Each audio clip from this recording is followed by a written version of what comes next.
거죠.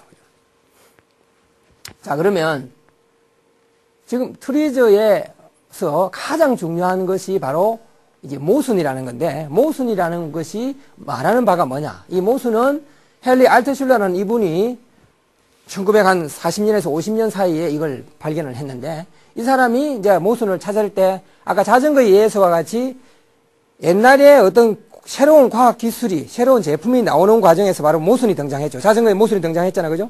그 모순이 등장하는 것을 해결책을 찾으니까 자전거가 그 시대에 새로운 제품이 됐잖아요. 그 다음 오토바이로 넘어갔잖아요. 그렇다면 말이에요. 이 사람은 이런 메시지를 던지는 거예요. 과거에 새로운 제품들은 그 당시에 바로 모순이 등장했다. 그 당시에 그 기계 시스템과 시장이 모순이 대립관계에 있었고, 그 모순을 근본적으로 해결한 해결책을 낸 부분이, 그런 어떤 해결책이 혁신을 가져온 거예요. 그죠? 만일 예를 들어 자전거에 체인을 도입해가지고 새로운 자전거를 만드는 회사하고, 체인을 도입하지 않고 페달을 그냥 밟는 자전거 회사하고 상대가 되겠어요. 그죠? 아예 상대가 안 되는 거예요. 그러니까 모순을 해결해서 새로운 제품을 만드는 회사와, 그렇지 않고 기존의 방법을 써서, 앞에서 우리 절충형을 택한다 했잖아요. 다리가 길어야 되고 짧아야 되고, 바퀴 직경 커야 되고 작아야 되니까 크기도 하고 작기도 한 적당한 형태로 택했더라면 그 자전거 회사는 망할 수밖에 없는 거예요. 그렇지만은 모순을 근본적으로 해결한 해결책을 찾은 회사는 혁신이 일어났잖아요. 그렇다면 그런 예를 이 알트슈러라는 분은 수십만 건의 특허를 조사해 보니까 세계적인 기술이라는 게 되게 그렇게 만들어져 오더라는 거예요. 우리가 지금 쓰고 있는 세계적인 기술, 전자기술이고 이런 기술들이 대부분 그런 형태의 모순이 등장했고, 그 모순을 해결하는 과정에서 혁신이 일어났다는 걸 이 사람이 찾은 거예요.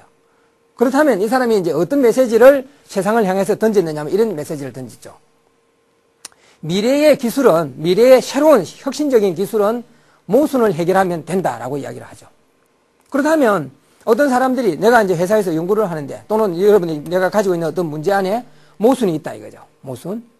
자, 모순인데 그 모순을 해결하면 어떻단 말입니까? 굉장히 좋은 새로운 해결책이 되게 되고 또 세계적인 회사가 된다는 거잖아요. 그죠? 그러면 연구자들이 가장 중요시하는 걸 뭘까요? 그럼 어떤 연구를 할 때 연구자들이 이제 트리저를 공부하는 사람의 특징 중에 하나는 모순을 찾는 거예요. 모순을 찾아가지고 그걸 해결하려고 집중을 하는 거예요. 그러면 그걸 해결하면 세계적인 회사가 될 수 있고 세계적인 제품이 되니까.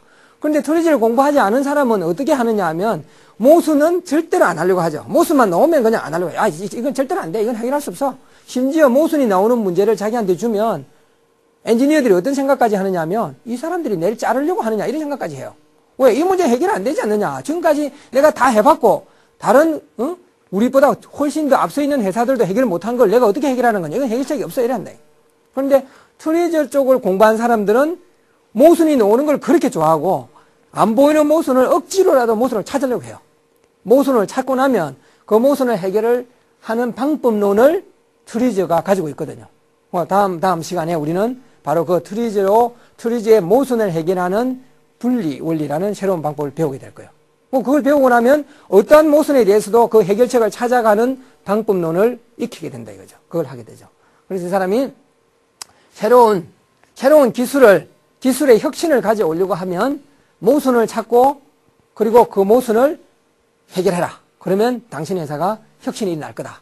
이렇게 외쳤고, 이렇게 외친 결과가 맞다는 것이 지금까지 한 2007년 올해 같은 경우 지금까지 한 몇십 년 동안에 검증이 되어 왔죠. 많은 사람들이 이 트리저라는 걸 써보니까 이 사람 말이 맞더라 이거죠.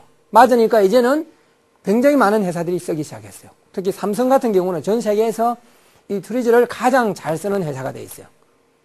올해 2007년을 삼성은 창조경영이라 해가지고 그 이건희 회장님이 창조경영을 굉장히 지금 이야기하고 있는데, 삼성의 일반 임원진들이 바로 이 트리저를 사용해서 창의적으로 뭔가 삼성의 신제품을 만들어서 세계 시장을 석권하겠다. 이런 계획을 가지고 있고, 그 안에 트리저가 핵심적인 툴로 되고 있어요. 굉장히 중요한 걸 되고 있습니다. 자, 이상으로서 오늘 강의를 마치겠습니다.